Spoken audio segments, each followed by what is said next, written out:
Good morning on this first day of summer from the land of enchantment, beautiful New Mexico, Santa Fe.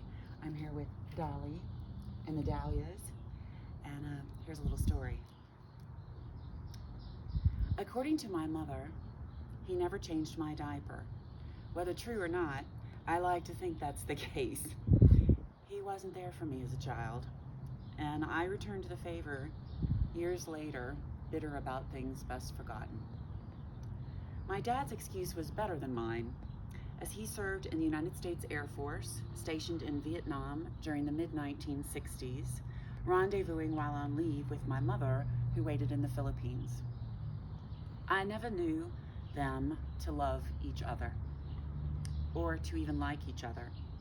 And yet, I was born during the summer of love, an irony I used to explain the flowers in my hair and the patches on my bell-bottom jeans long after the onslaught of shoulder pads and Dorothy Hamill haircuts. Remember those? My sister Heather's first memory is of our dad leaning over her crib in his flight suit, no doubt saying goodbye or hello as he disappeared for another 6 months. It's the only thing, real or imagined, that she remembers from our parents' marriage, which was over by the time she was 2.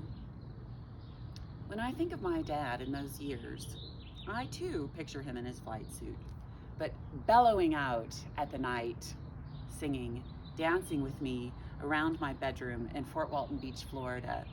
We were singing Neil Diamond's "I Am the Lion" as I modeled the kimonos and senorita dresses that he carried back for me from exotic places like Bangkok and Seville. Looking back, it was a strange time. It was a loveless marriage in an otherwise loving household. It was all I knew, and I was okay with it for a while.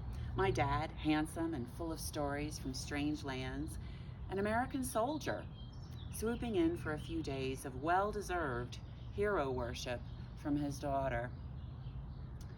John Wolfe, my dad, grew up in the New Orleans neighborhood of Algiers, graduating from Berman High School and then LSU. He now divides his time between a beach house on Okaloosa Island in the Florida Panhandle and a farm at the Alabama-Florida border in North Walton County.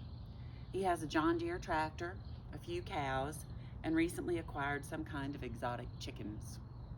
He'll turn 75, actually 82 now since I wrote this, on the 4th of July. Still handsome, still dancing, still a hero. Last year, my sister and I broke the locks on our mother's diaries and discovered gold. We read the story of our parents' courtship, begun in the 1950s in Algiers at the drive-in, around the jukebox, and at LSU football games. We studied her words, picturing her jumping at the phone or running to the mailbox.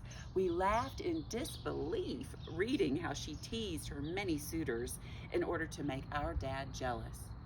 From the beginning, he was the only one for her. Shocked by this knowledge, we confronted our father. "You were crazy about each other. How come you never told us? Do you know what it means to us that you and Mom were in love?" Our dad smirked a bit, as he's wont to do, and then he slowly turned the pages of the old photo album, smiling and at last laughing, and he said, "But of course we were in love. What did you all think?" Happy Father's Day, Dad. I love you.